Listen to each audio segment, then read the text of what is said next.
আমি দিতে চাই না যে তাদের কারো কারো জানাজায় লোক পাওয়া যায় না, কারো কারো মৃত্যুতে এই দেশে মিষ্টি বিতরণ করা হয়েছে। সেই দেশে আমাদের একজন নেতার হত্যাকাণ্ডের মানে তাকে মানে হত্যা করা হয় নাই, তার শুধু ফাঁসির রায় ঘোষণা করা হয়েছে। 246 জন মানুষ ইন্তেকাল করেছে। সুতরাং আন্দোলন যথার্থভাবে হয়েছে, আমরা আমাদের সামর্থ্যের সর্বোচ্চটুকু আমরা করেছি। এরপরে আল্লাহ তাআলা, আমরা বিশ্বাস করি ইমানদার হিসেবে যে আল্লাহ তাআলা যা ফয়সালা রেখেছেন সেটা আমাদের জন্য কল্যাণকর হয়েছে। সরকার আমাদের উপরে প্রশাসনিক যুদ্ধ ঘোষণা করেছে। একটা সশস্ত্র বাহিনীর সাথে তো একটা আমরা সাধারণত একটা যুদ্ধ ঘোষণায় যুদ্ধ মোকাবেলা করতে পারি না। আমরা আমাদের সামর্থ্য নিয়ে দেশবাসীর কাছে আমরা তুলে ধরেছি। আমি দুটো জিনিস এখানে বলি আপনাকে। এক, দেশবাসীর কাছে আমরা একটা প্রমাণ করতে পেরেছি যে বাংলাদেশ জামাত ইসলামের উপরে এই অবৈধ ট্রাইব্যুনাল, ক্যাঙ্গারু ট্রাইব্যুনালের নামে আমাদের উপরে অন্যায়ভাবে বিচারিক হত্যাকাণ্ড করা হয়েছে। এটা এখন অলমোস্ট এদেশের মানুষ এটা ভালোভাবে জানে এবং বিশ্বাস করে। দ্বিতীয় হচ্ছে, গোটা আন্তর্জাতিক বিশ্ব এটা মানে প্রমাণিত, এবং তারা, আপনি জানেন যে জাতিসংঘ, তারপরে আমাদের মানবাধিকার সংস্থা সহ গুরুত্বপূর্ণ অনেকগুলো সংস্থা থেকে এই ট্রাইব্যুনালের বিচার কার্যক্রম বন্ধ করার জন্য সুপারিশ করা হয়েছে। তারা গায়ের জোরে এগুলো করেছে। তো গায়ের জোরে যেগুলো করেছে, সে গায়ের জোরে করার কাজগুলো এদেশের জনগণ প্রতিবাদ করেছে। জনগণ মনে করেছে এটা অন্যায় হয়েছে, গোটা বিশ্ব মনে করেছে এটা একটা অবৈধ ট্রাইব্যুনালের মাধ্যমে কার্যক্রম হয়েছে। সুতরাং জামাত ইসলামী তার জায়গায় সফল না। ওইটাই, এখন ধরেন 246 জন মাওলানা দেলোয়ার হোসেন সাঈদী রায়ের পরে সাতক্ষীরায় পুলিশ গুলি করে মেরেছে, এবং ধরেন যে সেই সময়টা আমি তো, আপনি জানেন যে আমি মাঝখানে 9 মাস জেলে ছিলাম।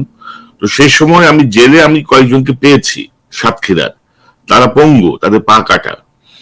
এবং কথা প্রসঙ্গে জানতে চাওয়ার পরে তারা বললেন যে জাস্ট গুলি লেগেছিল পায়ে, পুলিশের গুলি। রাতের বেলায় হসপিটালে স্থানীয় এসপি ডাক্তারদেরকে ডেকে বলেছেন যে তো পায়ে গুলি লাগছে, তো বাঁচবে না, এদের পাটা কেটে ফেলতে হবে, এবং কাটতে হবেই। অর্থাৎ এসপি ডিসিশন দিয়ে এরকম অনেক ঘটনা ঘটিয়েছেন। এবং আজকে এই অনুষ্ঠানের মাধ্যমে আমি অ্যাকচুয়ালি সেই এসপিদের তথ্য জানতে চাই, যারা এই কাজগুলো করেছেন, যারা এই পরিস্থিতি মোকাবেলা করেছেন। দয়া করে যদি আমাকে তথ্য দেন, সেই তথ্যগুলো আমরা একটু কাজে লাগানোর চেষ্টা করব দেশের স্বার্থে। তবে মাসুদ ভাই, যেমন ধরেন এখন বেগম জিয়া গত 4 বছর 5 বছর বন্দী একটা শূন্য একটা মামলায়। তো বিএনপির তরফ থেকে কিন্তু আমি মনে করি না যে তারা সেই জাতীয় কোনো শক্তিশালী আন্দোলন করতে পেরেছেন। এবং আপনাদের যে সাংগঠনিক শক্তি বা আপনাদের যে অবস্থান, সেই জায়গা থেকেও, অর্থাৎ এটা আমার অবজারভেশন, এটা কিন্তু ওভারঅল অবজারভেশন, আপনি আপনার ব্যাখ্যা দিয়েছেন। আমার অবজারভেশন হচ্ছে যে এটা নিয়ে আরো দেশে বিদেশ মিলিয়ে যে মুভমেন্টটা হওয়া দরকার ছিল এই জুডিশিয়াল কিলিং এর বিরুদ্ধে, সামহাও সেটি হয় নাই। এইটা আমি জানি না কেন।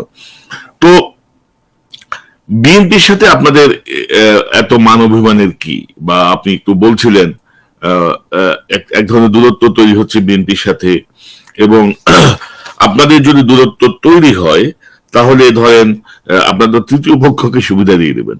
মানে তৃতীয় পক্ষ কিন্তু এটা থেকে বেনিফিট নেওয়ার জন্য বসে আছে, এবং সেই অনুযায়ী কিন্তু আওয়ামী লীগের এত খেলা শুরু হয়েছে। তো বিএনপির সাথে কি আপনারা আছেন না নাই? আপনারা কি এককভাবে নির্বাচন করবেন? যেমন ধরেন আমি যদি আপনাকে দেখাই দৈনিক সমকালের একটি রিপোর্ট, দৈনিক সমকাল এটি বেশ কয়েকদিন আগে এই রিপোর্টটি করেছে যে জামাত নির্বাচনের জন্য পুরোপুরি প্রস্তুত। অর্থাৎ জামাত আপনার 300 আসনের প্রার্থী বাছাই করে ফেলেছে, তারা 49টি আসনের প্রার্থীর তালিকাও তারা ঘোষণা করেছে। নির্বাচনের ফান্ড কোত্থেকে আসছে সে বিষয়ে তারা দিয়ে দিয়েছেন। তো সব মিলিয়ে আসলে আমি জানতে চাচ্ছি যে আপনাদের আসলে মানে কি বিষয়। আমি যদি রিপোর্টটি আপনাকে দেখাই তো খুঁজতে দেরি হলো। এই যে গোপন ভোটের গোপন প্রস্তুতি সেরেছে জামায়াত, আপনি তো পড়েছেন। জি, সেই জায়গাটায় আসলে এখন ধরেন আপনারা কি জোটবদ্ধ থাকছেন, জোট ভেঙে যাচ্ছে, তৃতীয় পক্ষ কি সুবিধা পাচ্ছে? অর্থাৎ আপনাকে যুগপথে যাবেন, আপনারা কি একসাথে যাবেন, নাকি আপনারা তৃতীয় পক্ষকে আলাদা হয়ে সুযোগ করে দিবেন? আপনাদের মানে জাস্ট আমি সব জানতে চাই না, আমি জানতে চাই এমন কোন গোপন তথ্য জানতে চাই না যেটা ভবিষ্যৎকে ক্ষতিগ্রস্ত করবে। গোপন কোনো তথ্য নাই, গোপন কোনো তথ্য ওভারঅল ধারণা জানতে চাই আপনার কাছে। তথ্য যা আছে, তথ্য হচ্ছে তিনটা। একটা হচ্ছে, প্রথম কথা হচ্ছে যে জোট 20 দলীয় জোট ছিল, সেই জোটের যেহেতু কার্যকরী কোনো পদক্ষেপ নেই, বিএনপির পক্ষ থেকেই বলা হয়েছে যে জোটের কার্যক্রম যেহেতু চলমান নেই, সুতরাং এটা আর কার্যকর নেই। তো কার্যকর নেই হিসাবে পরবর্তীতে কৌশলগত দিক বিবেচনা করে আন্দোলনের আর একটা প্ল্যাটফর্ম দাঁড় করানো হলো, যেটাকে নাম দেওয়া হলো যুগপৎ আন্দোলন।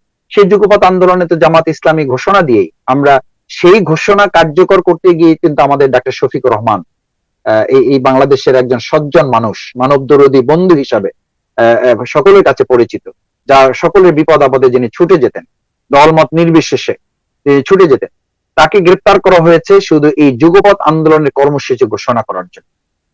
আপনি কিন্তু খেয়াল করবেন, সেই ঘোষণা এবং তাকে গ্রেপ্তার পরবর্তী আমরা আমাদের যারা একসাথে কাজ করি, আমরা তাদের থেকে কিন্তু কোনো একটা মানে বিবৃতি পর্যন্ত আমরা নিতে পারিনি। আমরা আশা করেছি, এই জনগণ আশা করেছে, কিন্তু আমরা নিতে পারিনি। দ্বিতীয় কথা হচ্ছে যে আমাদের এরপরে নেতৃবৃন্দকে আরো গ্রেপ্তার করা হয়েছে। আমাদের প্রোগ্রামগুলো যখন তারা অনুমতি দিচ্ছে না, আমাদের মিছিলগুলোতে যখন তারা হামলা করছে, গ্রেপ্তার করছে, তখন তো আমাদের দরকার ছিল যে আমরা যারা আছি তারা একত্রিত এই আন্দোলনটাকে আরো সিমেন্টারি করার জন্য। সরকার তো চাইবে, তাহলে এটা আপনি বুঝবেন না? এটা বোঝার জন্য কি বড় নেতা হইতে হবে? এটা বোঝার জন্য কি মানে সেন্ট্রাল কমিটিতে যেতে হবে? যে সরকার চাইবে আন্দোলনটা যেন ঐক্যবদ্ধ না হতে পারে, এটা যেন ঘনীভূত না হতে পারে। আবার আমরা জানাচ্ছি আমাদের টার্গেট থাকবে, সরকার তো নানান কথা বলবে। সরকার কি বলে? সরকার বলে যে জামাত যুদ্ধ অপরাধীর দল, সুতরাং বিএনপি যুদ্ধ অপরাধীর নিয়ে চলে। সেই সেই মন্ত্রীরা তো এখন বলে যে না, আসলে রায় না হওয়া পর্যন্ত জামাতকে নিষিদ্ধ বলা যাবে। তাহলে যেই কথাগুলো আমাদের বিএনপির পক্ষ থেকে বলার সুযোগ ছিল, সেই কথাগুলো তো এখন সরকার বলছে। সরকার বলছে মাসুদ ভাই, আমি একটু যোগ করি যে আজকে যে শিরোনামটা দিয়েছে, রাজনীতির নতুন খেলায় জামায়াত, এই আর একটা হচ্ছে জোটবদ্ধ অথবা এই যে যুগপৎ আন্দোলন যেটা আপনি বলেছেন, এটা বলে শেষ করি যে বিভিন্ন দলের সাথে বা বিএনপির সাথে আমাদের এটা এই মানে আমাদের মাঝখানে একটা দেয়াল তৈরি করে রাখার জন্য, অর্থাৎ তারাও নিবে না, আরেকজনের সাথে আমাদেরকে যেতেও দিবে না। এটা হচ্ছে মূল পলিসি। এই পলিসিটা যদি আবার আমরা যারা একসাথে কাজ করি তারা যদি বুঝতে ভুল করি, আমি খুব দুর্ভাগ্যজনক ভাবে বলি কনক ভাই, যে আমাদের সরকার যতটা না আমাদেরকে ষড়যন্ত্রের মুখে ঠেলে দিয়েছে, তার চেয়ে আমরা যারা একসাথে কাজ করি তারা এই সরকারের ষড়যন্ত্রটাকে এক ধাপ এগিয়ে দেওয়ার জন্য কোনো কোনো ক্ষেত্রে কোনো কোনো ব্যক্তি ভূমিকা পালন করছেন এবং তারা এখন কথা বলছেন। আমি আমি তাদের অত্যন্ত শ্রদ্ধার সাথে তাদেরকে বলতে চাই যে জামাত ইসলামীর মধ্যে আতাত খোঁজেন, দিনের বেলা গরম বক্তৃতা করে না, রাত্রিবেলা গিয়ে মোবাইলে আতাত করে তারপর প্রতিদিন কি বক্তৃতা করবেন এটা তাদের কাছ থেকে অনুমতি নিয়ে আসেন। সেই সমস্ত লোক কিন্তু জামাত ইসলামীর আতাতের গন্ধ খোঁজেন, কারণ মজ্জাগত ভাবে, অভ্যাসগত ভাবে, রুচিগত ভাবে আপনারা আতাতের মধ্যে জীবনযাপন করেন, তো মাথার মধ্যে শুধু আতাত ঘোরে। সেই জন্য আমি তাদেরকে অনুরোধ করতে চাই, বাংলাদেশ জামাত ইসলামী কিনে ঘাটাঘাটি করবেন না। বাংলাদেশ জামাত ইসলামীর সাথে চলতে পারেন পারেন না, আমাদেরকে নিয়ে সামনে আন্দোলন করতে পারবেন পারবেন না, সেটা আপনাদের একান্ত ব্যক্তিগত ব্যাপার, কিন্তু দয়া করে বাংলাদেশ জামাত ইসলামী কিনে এমন ঘাটাঘাটি করবেন না যে আমরা যেন মুখ খুলতে বাধ্য না হই। আমাদের যদি মুখ খুলতে বাধ্য করা হয় তাহলে কিন্তু আমাদের তৃণমূল থেকে কথা বলা শুরু হলে আপনাদের জন্য আরেকটা ভয়ঙ্কর পরিস্থিতি অপেক্ষা করবে। এদেশের মানুষ এটা চায় না, জনগণ এটা চায় না। আমরা শুধু জনগণের মুখের দিকে তাকিয়ে অনেক কথা বলা থেকে আমরা নিজেদেরকে বিরত রেখেছি, অনেক কথা বলা থেকে। আমরা প্রত্যেকটা কথার জবাব দিতে পারি। যারা আজকে অবৈধ সংসদের থেকে এই সুবিধা ভোগ করেছেন তারা আতাতের স্বপ্ন দেখেন, তারা আতাতের কথা বলে আমাদেরকে উপদেশ দিয়ে বেড়ান। আমরা পরিষ্কার বলি, এসব কথা বলে বাংলাদেশ জামাত ইসলামীকে জনসাধারণের ভালোবাসা থেকে আমাদেরকে বিচ্ছিন্ন করা যাবে না, বরং একটা পরিস্থিতিতে বরং জনগণ আমাদেরকে বাধ্য করবে যে জামাত যেন এদের মুখোশ যেন উন্মোচন করে।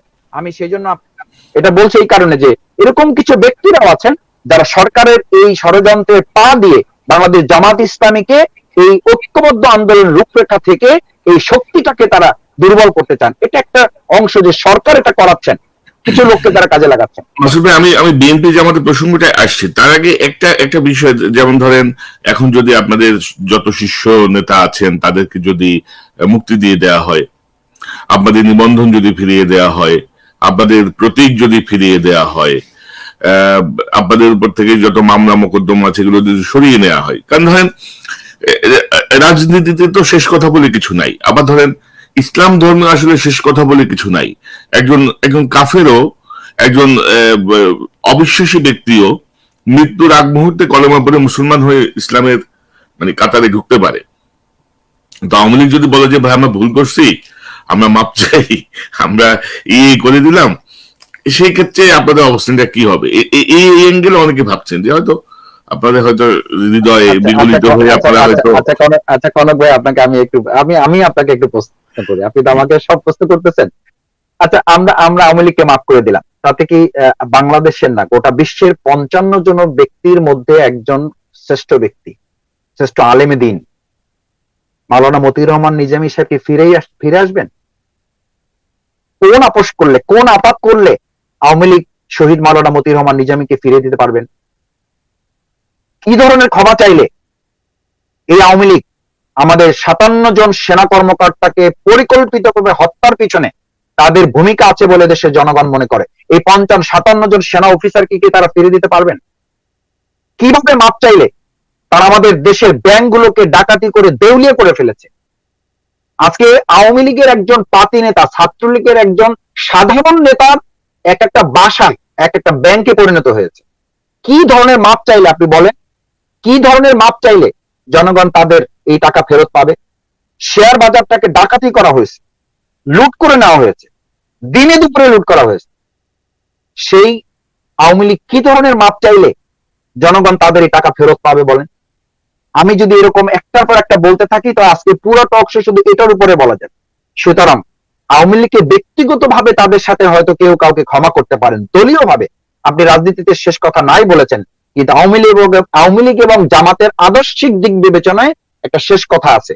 সেই শেষ কথাটা হলো, বাংলাদেশ আওয়ামী লীগ তারা এমন একটা দল যারা না ইসলাম মানে, না ইসলামকে সহ্য করতে পারে, না মানবিকতাকে তারা পছন্দ করে, এমনকি তারা দেশের মুক্তিযুদ্ধ স্বাধীনতার যে চেতনার কথা বলে সম্পূর্ণ বিপরীত কার্যক্রম করে তারা পরিচালনা করছে। তাদের স্বাধীনতার চেতনার অর্থ এখন এদেশের মানুষ কি বোঝে? তাদের স্বাধীনতার চেতনার অর্থ হচ্ছে বাজারের দ্রব্যমূল্যের ঊর্ধ্বগতি। তাদের স্বাধীনতার মুক্তিযুদ্ধের চেতনার অর্থ মানুষ বোঝে আমাদের ইডেনের ছাত্রী বন্ধুর ইজ্জত লুণ্ঠন করা। তাদের স্বাধীনতার চেতনা, মুক্তিযুদ্ধের চেতনার অর্থ কি বোঝে? হচ্ছে এখন আমাদের জামালপুরে আমাদের সাংবাদিকদেরকে শুধুমাত্র 1 মিনিটের অডিও কলে বলা হবে যে সে আমার কথা শোনে না, তাকে শেষ করে দাও। এটা হচ্ছে বাংলাদেশ আওয়ামী লীগের মুক্তিযুদ্ধের চেতনা। বাংলাদেশ আওয়ামী লীগের মুক্তিযুদ্ধের স্বাধীনতার চেতনা হচ্ছে তারা মনে করে যে ওমকে আমার কথা পছন্দ করে না, সুতরাং তাকে শেষ করে দাও। আজকে সাংবাদিক সাগররুনি হত্যা, আপনি জানেন যে সাগররুনির হত্যার আজকে প্রায় 98-99তম বার মানে তাদের তদন্ত প্রতিবেদনকে পিছিয়ে দেওয়া হচ্ছে। এটা একটা সরকার কি ধরনের চেতনা লালন করলে আজকে এই পরিস্থিতির মুখোমুখি? সেই সরকারকে, সেই দলকে আপাত করা তো প্রশ্নই নাই, বা আপোষের তো কোনো সুযোগই নাই। বরং তাদেরকে আপনি যদি বলেন, যদি তারা যদি ক্ষমা চায়, জনগণ এই জায়গাগুলো কি ক্ষমা করে তাদেরকে এই জায়গাগুলো ফেরত আনতে পারবে? আমাদের শত শত ভাইদেরকে গুম করা হয়েছে, শত শত মায়ের বুক খালি করা হয়েছে, সেই বুকগুলো কি খালি হবে? আমি বলছি না যে এগুলোর প্রতিশোধ নেওয়া হবে না, কিন্তু এরকম একটা প্রতিশোধ পরায়ণ, এরকম একটা নির্যাতক, যারা নির্যাতন করেছে, স্বৈরাচার, যারা দুরাচার, যারা মানুষের প্রতি গুলি চালিয়ে উল্লাস করেছে, যারা আমাদের নেতৃবৃন্দকে শুধু ফাঁসি দেয় নাই, যারা টাকা ইনভেস্ট করে গণজাগরণ মঞ্চের নামে দেশের মানুষকে বিভ্রান্ত করেছে, উল্লাস করেছে, সেই জাতিকে আপনি মনে করেন যে মানে হাত তুলে ক্ষমা চাইলো আর ক্ষমা করে দিল আর বাংলাদেশ জামাত ইসলামী তাদের সাথে সংসার করা শুরু করে দেবে? এটা এদেশের মানুষ, আমি তো মনে করি যে এদেশের মানুষ পরে জামাত ইসলামীর একজন কর্মীও এটা পছন্দ করবে। মাসুদ ভাই, 86 সালে তো আপনারা 86 এবং 96-তে আপনারা তো আওয়ামী লীগের সঙ্গে এলাই ছিলেন, আপনারা আওয়ামী লীগের সঙ্গে ঐক্যবদ্ধ হয়েছিলেন। সেই জায়গা থেকে কি এখনকার পরিস্থিতি একেবারেই কি আপনারা এই কারণে একেবারেই কি বিপরীত অবস্থান, বিপরীত মেরু? প্রথম কথা হচ্ছে একেবারেই বিপরীত অবস্থান। আমরা বহুবার বলেছি যে আমাদের নেতৃবৃন্দকে ফাঁসি দেওয়ার আগে আপনারা অন্তত 100 বার চিন্তা করুন। এটা কোনো গোপন বৈঠকের মাধ্যমে বলা হয়। আমি শফিকুল ইসলাম মাসুদ, আমি তখন পল্টন থানার দায়িত্ব পালন করি। আমি অন্তত শত শত মিছিল করেছি এবং সেই মিছিলে পুলিশের বন্দুকের সামনে দাঁড়িয়ে আমি বক্তৃতায় বলেছি যে আমাদের শহীদ আব্দুল কাদের মোল্লাকে ফাঁসি দেওয়ার আগে আরেকবার চিন্তা করুন, কারণ এমন ভুল করবেন যে ভুলের মাসুল দেওয়ার আর সুযোগ পাবেন না, এমন ভুল করবেন যে ভুলের মাফ চাওয়ার আর কোনো সংবিধানে আপনাদের ভাষা থাকবে না। সেই ভুলগুলো তারা ইতিমধ্যে করে ফেলেছেন। 96 থেকে এগুলো ডিফারেন্ট যে তারা আমাদের 2008 সালে, 2014 সালে, 2018 সালে তারা আমাদের এদেশের জনগণের ভোটের এবং ভাতের অধিকার থেকে তাদেরকে বঞ্চিত করেছে। 1996 সাল থেকে এটা আলাদা এই কারণে যে আমরা তাদের সাথে না, তারা আমাদেরকে একটা সরকারের বিরুদ্ধে, একটা জুলুমের বিরুদ্ধে, একটা অন্যায়ের বিরুদ্ধে আমরা মাঠ পর্যায়ে আন্দোলন করেছি। এটা তো এখন বিএনপির সাথে করছে। আমি এটা গত একটা টক শোতে বলেছি, কনক ভাই, রাজনীতির ইতিহাসে এইটা শেষ কথা হবে না, যে হতে পারে না, এটা হতে পারে যে আবার এমন একটা সরকার প্রতিষ্ঠিত হবে, সেই সরকার দেশের জনগণের উপর জুলুম করছে, সেই সরকার দুর্নীতি করছে, সেই সরকার ব্যাংক ডাকাতি করছে, সেই সরকার দেশের জনগণের ভোটের অধিকার কেড়ে নিয়েছে। যদি তখন আওয়ামী লীগ শুভবুদ্ধির উদয় হয়, তারা যদি জনগণের কাতায় এসে দাঁড়িয়ে ভুলের মাপ চেয়ে, ক্ষমা চেয়ে, এই সরকারের তো মাপ চাওয়ার ভালো অভ্যাস আছে, হজ করে হাতে তসবি নিয়ে তারপরে এই হিজাব টাঙিয়ে দিয়ে বলে দেবে আমাদেরকে মাফ করে দেন, আমার মনে হয় না দেশের জনগণ মাপের এরকম কোন ইয়া নিয়ে তারা বসে আছে। সুতরাং যদি মাফ করেও দেয়, 96 ওই পরিস্থিতিটিকে শুধু এতটুকু বিশ্লেষণ করতে পারেন রাজনৈতিক বিবেচনায়, যেটা আপনি বলছেন যে শেষ কথা বলে কিছু নাই, শেষ কথা বলে এতটুকু নাই যে এরকম কোন একটা সরকার যদি প্রতিষ্ঠিত হয় যারা এরকম দুর্নীতি করছে, অন্যায় করছে, লুটতরাজ করছে, মানুষের ভোটের অধিকার, ভাতের অধিকার নিচ্ছে, সেখানে আওয়ামী লীগ আন্দোলন করছে, জামাত আন্দোলন করবে, সেই জায়গায় যদি আবার যুগপৎ কর্মসূচি মিলে যায়, সেটা তো হতে পারে। কিন্তু সেটা অর্থ এটা নয় যে আজকে জামাত ইসলামী আওয়ামী লীগের সাথে কোন রকম আপোষ আঁতত করে তারপরে সরকার বা সুবিধা ভোগের জন্য কোন সিদ্ধান্ত বাংলাদেশ জামাত ইসলামী গ্রহণ করবে। কারণ সরকার আমাকে কি সিট দেবে? আপনি যেটা বলেছেন, আমি একটু 1 মিনিট আমাকে সময় দেন এখানে প্রশ্ন করার আগে, যে আমাদের নেতাদের মুক্তি দাও। আমাদের নেতাদের মুক্তি দেওয়ার সাথে সরকারের সম্পর্ক কি? সরকার তো কোন নেতাকে আটক করে না, মুক্তিও করে। এটা তো আমাদের শেখ হাসিনা প্রধানমন্ত্রী, উনি বাংলাদেশে উনি বলেন যে আমরা কাউকে আটকও করি না, আমরা কাউকে মুক্তিও দিই না। শেখ হাসিনাকে আইন আটকে রেখেছে, সরি খালেদা জিয়াকে আইন আটকে রেখেছে, আইন তাকে মুক্তি দিবে। আবার উনি বক্তৃতায়, ওনার বক্তৃতায় উনি বলেন, খুব সুন্দর করে বলেন, আমি দয়া করে খালেদা জিয়াকে এভাবে সুযোগ করে দিয়েছি। এগুলো সব সাংঘর্ষিক, এগুলো বিচার বিভাগকে শুধু প্রশ্নবিদ্ধ করেন, এগুলো একটা বিচার বিভাগকে মানে কফিন পিরিয়ড করে দেয়, কফিনে আটকে দেয়, আমাদের বিচার বিভাগকে শেষ করে দেয়। প্রধানমন্ত্রী এরকম যখন কথা বলে তখন বিচার বিভাগ বলে কিছু থাকে, তখন বিচারপতিদের কথাও করণীয় কিছু থাকে। সুতরাং এটা হচ্ছে ব্যাপার যে আমাদের নেতৃবৃন্দকে মুক্তি দেওয়ার সাথে আমাদের নির্বাচনে যাওয়া না যাওয়ার প্রসঙ্গ কি, আপাতত প্রশ্ন কি? নেতৃবৃন্দ তো মুক্তি পাবেন আইনগত প্রক্রিয়ায়। দুর্ভাগ্য হচ্ছে যে আপাত এবং আপোষের প্রশ্ন যে নেই, তার জন্য আমি জনগণকে শুধু এই বিশ্লেষণটুকু করতে বলবো, আজকে আমাদের মাওলানা রফিকুল ইসলাম খান সহকারী সেক্রেটারি জেনারেল, তাকে নতুন মামলায় গ্রেপ্তার দেখানো হয়েছে। আজকে অধ্যাপক মিয়া গোলাম পরোয়ার একজন সাবেক সংসদ সদস্য, তাকে চতুর্থবারের মতো তাকে নতুন মামলায় গ্রেপ্তার দেখানো হয়েছে। এটা কি আপোষ? এটা কি আপাতের নমুনা?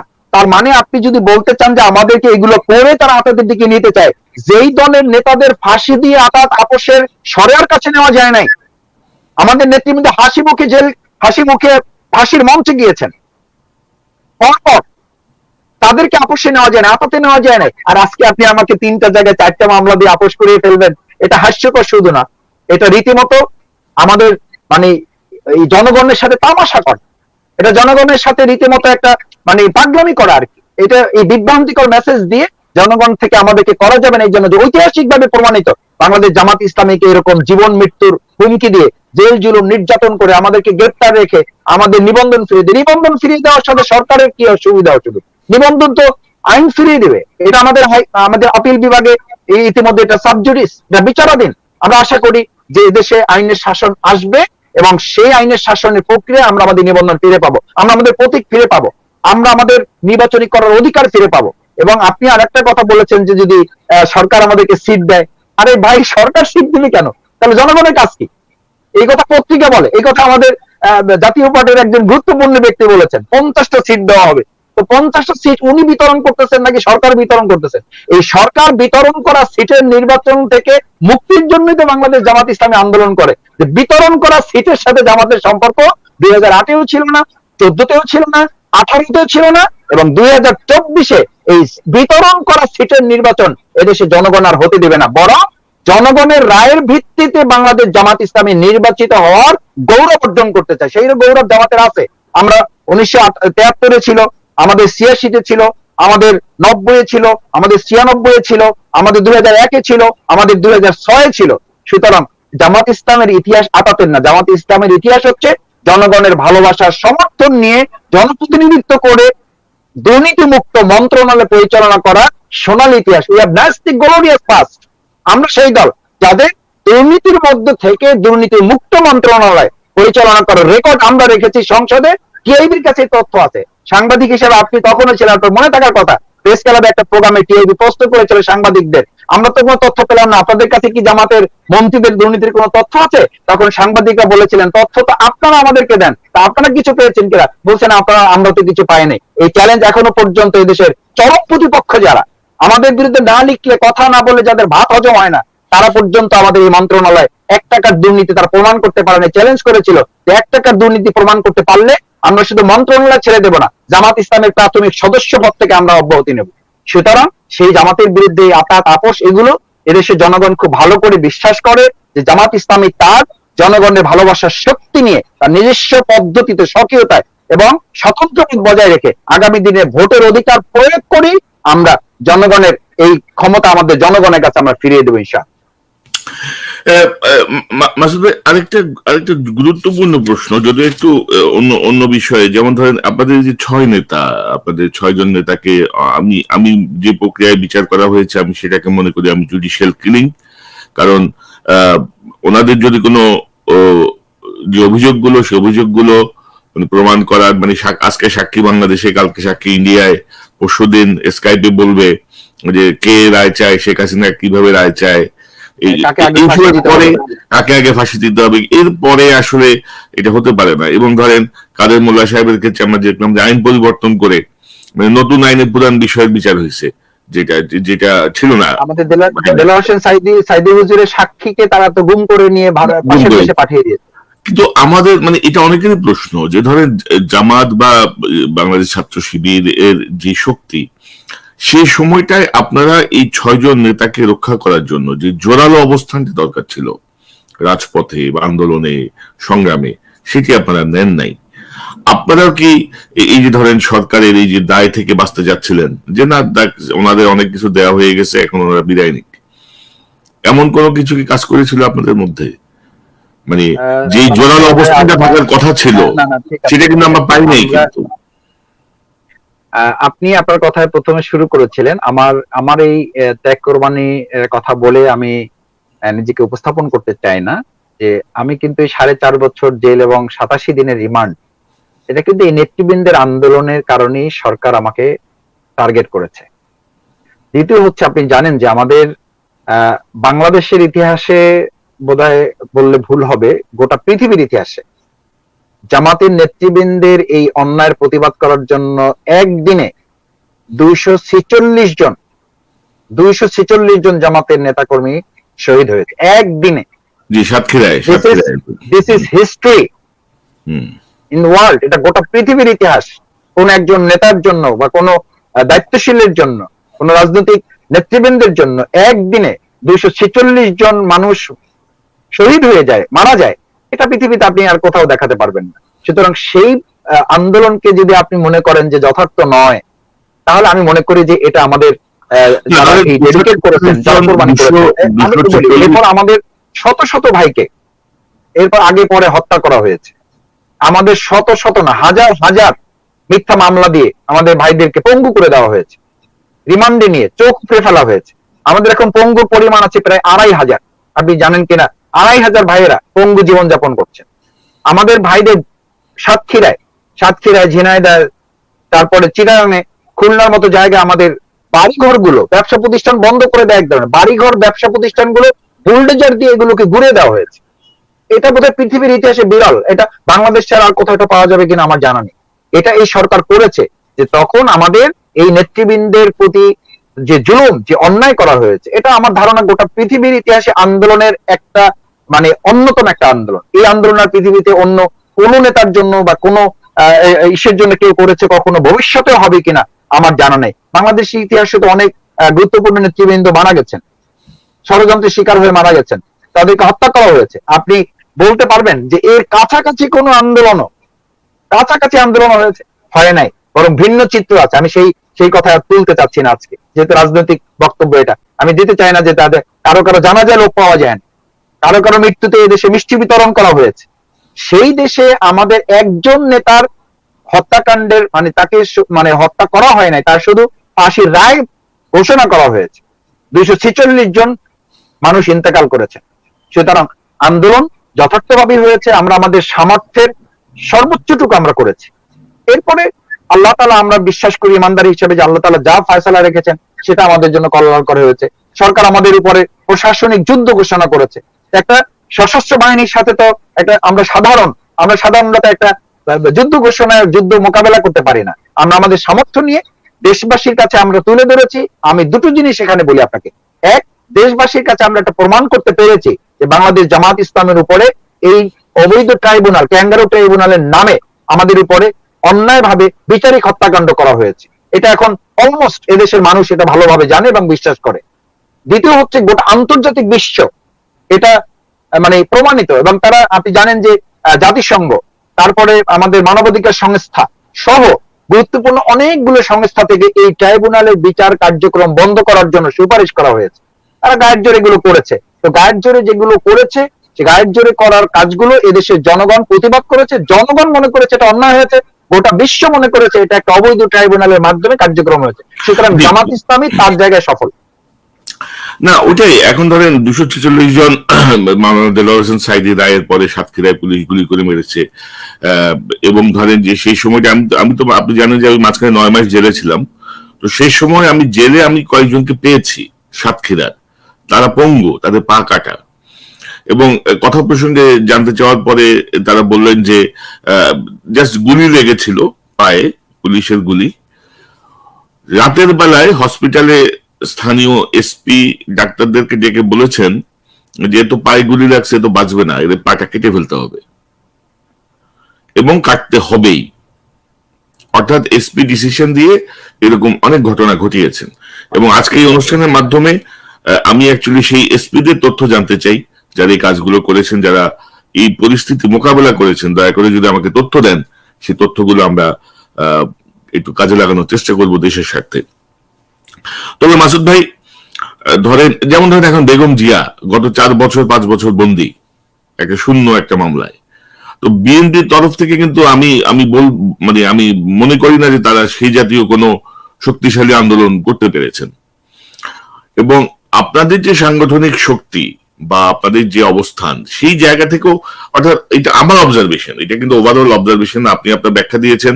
আমার অবজারভেশন হচ্ছে যে এটা নিয়ে আরো দেশে বিদেশ মিলিয়ে যে মুভমেন্টটা হওয়া দরকার ছিল এই জুডিশিয়াল কিলিং এর বিরুদ্ধে, সামহাও সেটি হয় নাই।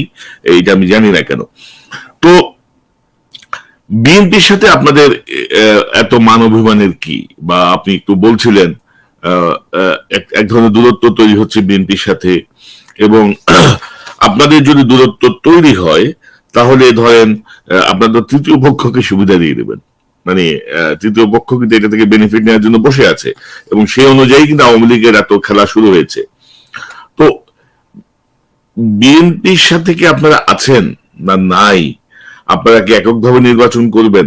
যেমন ধরেন আমি যদি আপনাকে দেখাই দৈনিক সমকালের একটি রিপোর্ট, দৈনিক সমকাল এটি বেশ কয়েকদিন আগে এই রিপোর্টটি করেছে যে জামাত নির্বাচনের জন্য পুরোপুরি প্রস্তুত। অর্থাৎ জামাত আপনার 300 আসনের প্রার্থী বাছাই করে ফেলেছে, তারা 49টি আসনের প্রার্থীর তালিকাও তারা ঘোষণা করেছে। নির্বাচনের ফান্ড কোত্থেকে আসছে সে বিষয়ে তারা দিয়ে দিয়েছেন। তো সব মিলিয়ে আসলে আমি জানতে চাচ্ছি যে আপনাদের আসলে কি বিষয়। আমি যদি রিপোর্টটি আপনাকে দেখাই তো খুঁজতে দেরি হলো। এই যে গোপন প্রস্তুতি সেরেছে জামায়াত, আপনি তো পড়েছেন। জি, সেই জায়গাটায় আসলে এখন ধরেন আপনারা কি জোটবদ্ধ থাকছেন, জোট ভেঙে যাচ্ছে, তৃতীয় পক্ষ কি সুবিধা পাচ্ছে? অর্থাৎ আপনাকে যুগপথে যাবেন, আপনারা কি একসাথে যাবেন, নাকি আপনারা তৃতীয় পক্ষকে আলাদা হয়ে সুযোগ করে দিবেন? আপনাদের জাস্ট আমি সব জানতে চাই না, আমি জানতে চাই এমন কোন গোপন তথ্য জানতে চাই না যেটা ভবিষ্যৎকে ক্ষতিগ্রস্ত করবে। গোপন কোনো তথ্য নাই, ওভারঅল ধারণা জানতে চাই। তথ্য যা আছে, তথ্য হচ্ছে 3টা। একটা হচ্ছে, প্রথম কথা হচ্ছে যে 20 দলীয় জোট ছিল, সেই জোটের যেহেতু কার্যকরী কোনো পদক্ষেপ নেই, বিএনপির পক্ষ থেকেই বলা হয়েছে যে জোটের কার্যক্রম যেহেতু চলমান নেই, সুতরাং এটা আর কার্যকর নেই। তো কার্যকর নেই হিসাবে পরবর্তীতে কৌশলগত দিক বিবেচনা করে আন্দোলনের আরেকটা প্ল্যাটফর্ম দাঁড় করানো হলো। যেটাকে নাম দেওয়া হলো যুগপৎ আন্দোলন। সেই যুগপৎ আন্দোলনে তো জামাত ইসলামী ঘোষণা দিয়েই আমরা সেই ঘোষণা কার্যকর করতে গিয়ে কিন্তু আমাদের ডাক্তার শফিকুর রহমান এই বাংলাদেশের একজন সজ্জন মানুষ, মানব দরদী বন্ধু হিসাবে সকলের কাছে পরিচিত, যার সকলের বিপদ আপদে যিনি ছুটে যেতেন, দলমত নির্বিশেষে ছুটে যেতেন, তাকে গ্রেপ্তার করা হয়েছে শুধু এই যুগপৎ আন্দোলনের কর্মসূচি ঘোষণা করার জন্য। আপনি কিন্তু খেয়াল করবেন সেই ঘোষণা এবং তাকে গ্রেপ্তার পরবর্তী আমরা আমাদের যারা একসাথে কাজ করি আমরা তাদের থেকে কিন্তু কোনো একটা মানে বিবৃতি পর্যন্ত আমরা নিতে পারিনি। আমরা আশা করেছি, এই জনগণ আশা করেছে, কিন্তু আমরা নিতে পারিনি। দ্বিতীয় কথা হচ্ছে যে আমাদের এরপরে নেতৃবৃন্দকে আরো গ্রেপ্তার করা হয়েছে। আমাদের প্রোগ্রামগুলো যখন তারা অনুমতি দিচ্ছে না, আমাদের মিছিলগুলোতে যখন তারা হামলা করছে, গ্রেপ্তার করছে, তখন তো আমাদের দরকার ছিল যে আমরা যারা আছি তারা একত্রিত এই আন্দোলনটাকে আরো সিমেন্টারি করার জন্য। সরকার তো চাইবে, তাহলে এটা আপনি বুঝবেন না? এটা বুঝার জন্য কি বড় নেতা হইতে হবে? এটা বুঝার জন্য কি মানে সেন্ট্রাল কমিটিতে যেতে হবে? যে সরকার চাইবে আন্দোলনটা যেন ঐক্যবদ্ধ না হতে পারে, এটা যেন ঘনীভূত না হতে পারে। আবার আমরা যারা আছি আমাদের টার্গেট থাকবে, সরকার তো নানান কথা বলবে। সরকার কি বলে? সরকার বলে যে জামাত যুদ্ধ অপরাধীর দল, সুতরাং বিএনপি যুদ্ধ অপরাধীর নিয়ে চলে। সেই মন্ত্রীরা তো এখন বলে যে না, আসলে রায় না হওয়া পর্যন্ত জামাতকে নিষিদ্ধ বলা যাবে। তাহলে যেই কথাগুলো আমাদের বিএনপির পক্ষ থেকে বলার সুযোগ ছিল, সেই কথাগুলো তো এখন সরকার বলছে। সরকার বলছে মাসুদ ভাই, আমি একটু যোগ করি যে আজকে যে শিরোনামটা দিয়েছি রাজনীতির নতুন খেলায় জামায়াত, এই নতুন খেলায় কিন্তু অলরেডি জামাত উইন করছে। অর্থাৎ যেই জামাতকে নিয়ে এতদিন আওয়ামী লীগের মানে এত অ্যালার্জি, এত রকমের কথাবার্তা, এত রকমের কাহিনী, এখন সেই জামাতকে নিয়ে আওয়ামী লীগের মধ্যে যেই বললাম যে এটা আমাদের জন্য একদিকে দুর্ভাগ্যের যে আজকে এই কথাগুলো সরকারের মুখ থেকে শুনতে হচ্ছে, অথচ আমরা যাদের সাথে একসাথে কাজ করছি তাদের কাছ থেকে সাহস করে এই কথাগুলো আমরা শোনার সুযোগ পাইনি। বরং কোনো কোনো ক্ষেত্রে কোনো কোনো ব্যক্তি